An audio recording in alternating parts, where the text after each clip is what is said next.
سلام. ان شاء الله تكونوا بخير وعلى خير.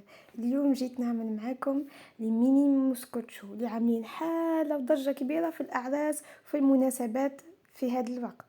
نجيبوا مع بعضنا زوز بيضات بحال هاد الغرفه، ونزيدوا لهم لهنايا 8 ملاعق كبار من السكر.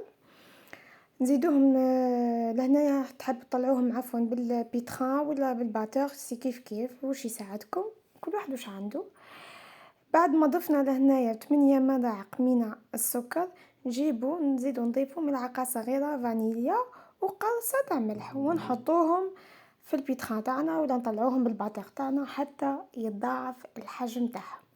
لهنا بعد ما تضاعف الحجم تاعهم ولا اللون تاعهم، يعني كلير ابيض كما يقولوا ولا كلير، المهم نبداو نزيدو الحليب تاعنا 8 ملاعق من الحليب. لهنايا بعد ما ضفنا 8 ملاعق من الحليب، نزيدو نضيفو ايضا 8 ملاعق من الزيت. معناها نحطو سواء مع بعضها، ونزيدو نروح نحطوهم في البيتخان تاعنا يتخلطوا. ولهنا نبداو نزيدو النواشف. لهنايا نحطو 8 ملاعق من الفارينه اللي هي دقيق الابيض والشيا. من تحطوهمش كلهم مع بعضهم، حطوهم تدريجيا، وما تنساوش تشعلوا الفرن تاعكم على 180 درجه. ونزيدوا كيس من الخميره الكيميائيه ونخلطوا تدريجيا من الاسفل الى الاعلى.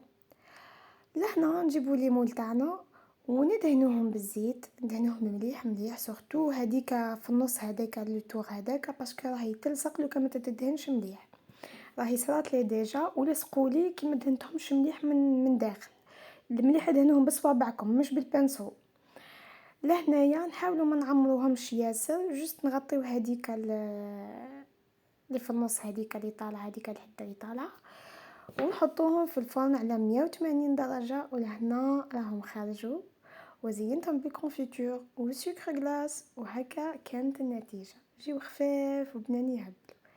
شهيدكم في الجنه ان شاء الله. سلام.